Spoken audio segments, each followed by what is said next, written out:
easily win 8-9 games. Completely agree, man. Yep.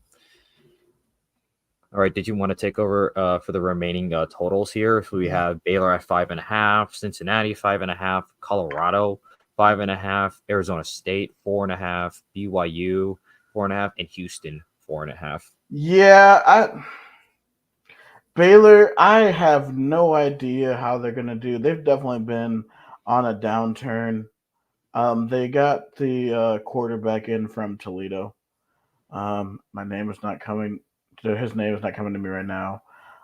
So I have no idea, but I don't think they're going to be that good. Cincinnati, I sort of expect more of the same with Cincinnati. I don't really know what they added. I don't. I think they're going to be in the bottom of the conference. Colorado is an absolute mess right now. This is the one that's going to get a lot of talk, a lot of eyeballs on Deion Sanders prime time in Boulder, Colorado. Yeah, dude. I don't know if you really been paying attention to what's been happening in Colorado, but just it seems like every time there's something new coming out, coming out, coming out. I was like, Yeah, I what is remember. going I think I on? read. It was the Athletic. I read the Athletic article. That came out. I think it was in April. There was Yeah, a lot to dissect about what is going on in Boulder under the leadership of primetime Deion Sanders and what's been going on with that Colorado program. it's crazy, man. I don't know what to think, but I definitely think it's gonna be way above, way below. Sorry, 5.5 wins. All right, Arizona State. They're at 4.5. I'm definitely taking the under for them. I think Kenny Dillingham was a good coach, and he did with what he could. Uh, they went, I believe, they went 3-9 last year. Yeah, So yeah, I don't know how you feel, but I definitely am taking the under for yeah, them. yeah. Arizona State. They just don't speak to me as like a high contender in football. Like I just can't see them going anywhere like above 4 wins Right, realistically. completely. Yeah, they're another program that's still building. BYU, this one is interesting. They're at 4.5. I do think they have a chance to be better. Um, Yeah. they were in a program in transition last year. They started off 5-2, and then they ended up 5-7. So hmm Yeah, and I think that's just part of getting acclimated to the Big 12 because obviously BYU was independent, so they just were not used to the level of physicality within the right, Big 12. And looking at their schedule, very this is favorable. In the non-con, the game I'm circling is BYU at SMU. Now mm, SMU is a team that obviously has been in talks, and I think they actually joined the ACC along with Cal, Golden Bears, and Stanford. yeah, bro. That's just so crazy to me. It's a ACC is a coast to coast conference, even though it's Atlantic coast. I'm like, I mean, you might as well rename it to the All Coast Conference. that's what I'm saying. That you might as well name it the All Coast Conference. Mm-hmm. Yep. And then in Big 12 play, they do get Baylor, Kansas State at home before they Mm-hmm. travel to Waco, host Arizona and Oklahoma State back-to-back weeks. Obviously, travel to the Bounce House, and then they travel to Salt Lake City for the Holy War versus. Man, dude, the Holy War in the Big 12 is just so cool to me. I love it, man. Yeah, it's great. Like after we lost the rivalry, obviously the Red River rivalry, fans like to call it the Red River Shootout. But yeah, having a rival like the Holy War, that's gonna be fun to tune it. That might be fun to watch, like depending on how the two teams are heading into that game. Yeah, bro. Especially with us being down in KC, we're gonna have to go somewhere and watch that game for sure. For sure, dude.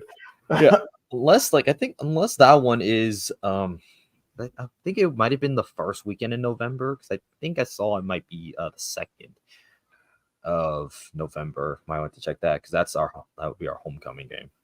No, no, that game they have a bye week on November 2nd. This Oh, November. okay. Okay. Yeah. All right, cool. Yep. So After the honestly, Holy yeah. Yeah, what were you say? No, I was gonna say Especially with Iowa State KU being a big game. That game is probably going to be on earlier, so we'll probably have a chance to watch it at like Power and Light. Oh, for sure. Yep. And then after the Holy War, they host the Jayhawks.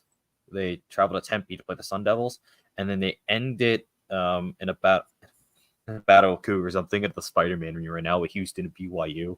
Yes. That's perfect analogy. Yeah, when I saw like both Houston and BYU join, and they're both named Cougars, I'm like, wait a minute. They're like, you can apply the same thing to Kansas State and Arizona, right? They're like, see, we need to we gotta make that meme.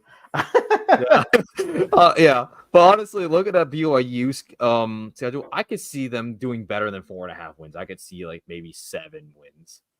Yeah, I'll say like 6-6 or 7-5. I think they're a lot better team. That's a fair record. That's a fair record, especially if they pick up one of those like home wins either against either Arizona or even Oklahoma State. Yeah, a team that you shouldn't beat, or a team that you shouldn't beat. Yeah. Mm-hmm.